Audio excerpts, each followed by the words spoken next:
2주차 두 번째 이슈는 기업의 형태론입니다.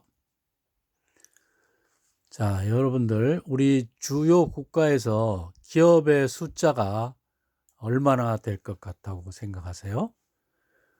한국은 모든 산업에서 기업체 수가 약 355만 개 정도 되고, 기업에 종사하는 사람이 1740만 명이 됩니다. 그 중에 중소기업의 숫자는 354만 7천 개로서 전체 기업의 99.9%를 중소기업이 차지하고 있고요. 그리고 중소기업에서 종사하고 있는 종업원 숫자가 1435만 7천 명입니다. 그래서 82% 이상이 중소기업에서 일을 하고 있는 걸로 집계가 됩니다. 우리보다 인구가 많은 인구가 약 1억 3천만 명 정도 되죠. 일본의 경우는 일본의 모든 산업에서 기업의 숫자는 약 550만 개가 되고, 여기에 일하고 있는 종사자 수는 5,700만 명입니다. 이 중 중소기업은 545만 1,000개로 99%를 중소기업이 차지하고 있습니다. 그리고 중소기업에 종사하고 있는 사람의 수는 4,300만 명으로 75%에 육박하고 있습니다. 중국의 경우를 볼까요? 중국의 경우 모든 산업에 있어서 기업의 숫자가 378만 개 정도 됩니다. 아니죠. 37만 8천 개 정도가 됩니다. 그리고 여기에 근무하는 사람들의 통계는 집계가 되어 있지 않습니다. 이 중 중소기업은 36만 8,968개로 97.5%가 중소기업입니다. 미국의 경우를 볼까요? 미국의 경우는 모든 산업에 있어서 기업의 숫자는 약 590만 개고 종사자 수는 1억 2,400만 명입니다. 이 중 중소기업은 588만 1,000개로 99.7%를 차지하고 있고, 중소기업에서 근무하고 있는 사람은 5,890만으로 47% 정도밖에 안 됩니다. 자, 이것이 이제 각국의 기업에 관한 통계입니다. 이런 것들을 여러분들이 염두에 두고 강의를 들으시면 되겠습니다. 기업의 유형인데요. 회사의 종류가 여러 가지가 있는데, 우선 주식회사가 있고, 여러분들이 잘 아는, 그 다음에 유한회사가 있고, 한명회사가 있고, 합자회사가 있습니다. 그 이외에 또 조합이라는 형태가 있는데, 그건 뒤에서 알아보고. 자, 그래서 자본 조달의 범위라는 기준으로 볼 때, 주식회사는 모든 일반인에게 자본을 조달할 수 있습니다. 그러나 유한, 한명, 합자회사는 한정된 범위의 사람들에게서만 자본을 조달할 수 있습니다. 회사나 채권에 대한 사원의 의무, 여기서 사원이라는 것은 일하는 사람이 아니고 그 지분을 가지고 있는 사람을 얘기하는 거예요. 주식회사와 유한회사는 유한 책임을 집니다. 예를 들면 내가 삼성전자 주식을 1,000만 원어치 가지고 있다면 삼성전자가 발행한 채권에 대해서 그 채무에 대한 책임은 내가 가지고 있는 그 주식 투자 금액 1,000만 원에 한해서만 책임을 지지 그 이상은 책임을 지지 않는다라는 거죠.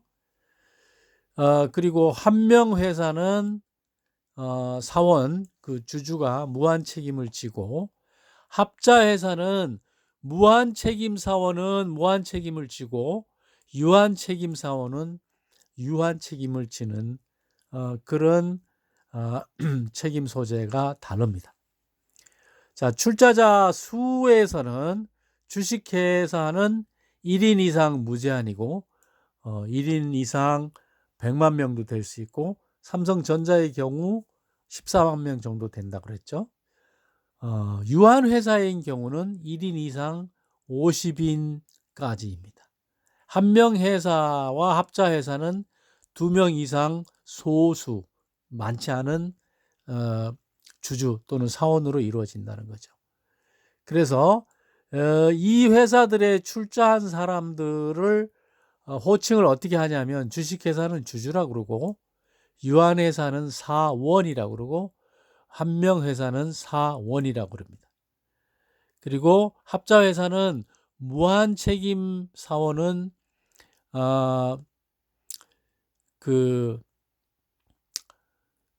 책임 범위가, 무한책임 회사 사원은 출자자의 책임 범위가 무한이고, 그 다음에 유한책임 사원은 출자 금액 내에 한정돼 있다는 그런 차이점이 있는데, 출자자의 책임 범위는 주식회사인 경우는 출자금 이내, 유한회사도 출자금 이내, 한명회사는 채무 금액 이내, 이렇게 약간 차이가 있습니다. 자, 기업의 형태가 이제 앞에서 알아봤지만, 이것을 더 이제 크게 구분을 하면 개인회사와 공동기업과 주식회사로 이게 세 개로 나눌 수 있는데요. 삼성전자나 현대자동차, 이런 대부분의 기업들은 주식회사 형태를 띠고 있다는 거죠. 개인회사의 경우 이제 대부분의 자영업자들이 여기에 해당이 되죠. 물론 대기업도 개인 기업인 경우도 있습니다. 자, 개인에 의해서 모든 자본이 출자되고 모든 경영활동이 개인에 의해서 이루어지는 그런 특징이 있고, 기업 재산도 개인에게 소유되는 형태죠. 개인의 재산과 기업의 재산이 구분되지 않는다는 거죠. 이 개인 회사는 기업의 설립과 폐쇄가 용이하고 경영의사 결정도 신속하게 할 수 있는 그런 특징이 있습니다. 이윤과 위험이 기업과 개인에게 모두 무한 책임으로 돌아가는 거죠. 출자뿐 아니고 그 출자를 넘어선 책임에 대해서도 기업과 개인이 책임을 진다는 뜻이죠. 경영자의 최대 능력 발휘가 가능하고 영업상 비밀 유지도 가능한 그런 특징이 있고, 자본 조달이나 경영 능력에 한계가 있고, 반면에 기업가의 운명에 의해서 좌우된다는 거죠.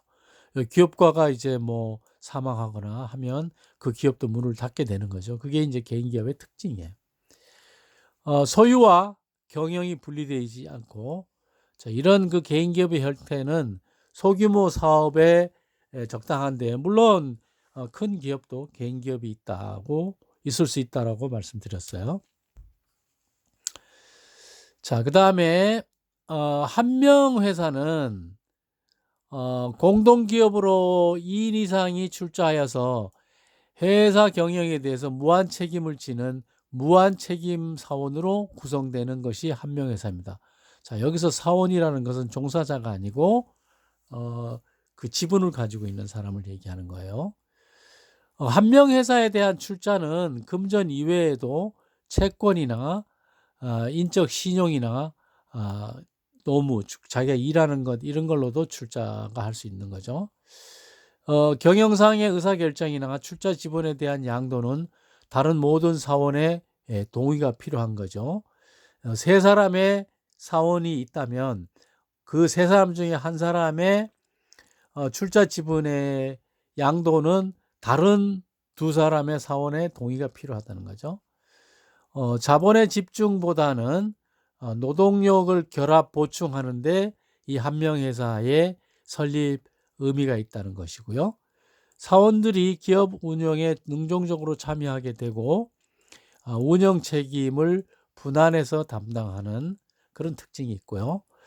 한 명 회사의 장점은 경영 의사 결정 신속성, 그래서 경영상의 기동성과 적극성을 가질 수 있고 설립과 폐쇄가 주식회사보다는 용이하다라는 장점이 있고 단점으로는 사업주가 경영의 이익과 위험에 대해서 무한 책임을 지게 되니까 인적 결합의 속성에 의해서 사업의 영속성이 유지되지 못할 수도 있다는 거죠.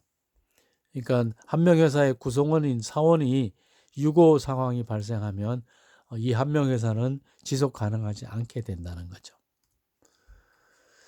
자, 합자 회사의 경우는 이제 한 명 회사와 달리 유한 책임과 무한 책임 사원으로 섞여서 구성되어 있어요.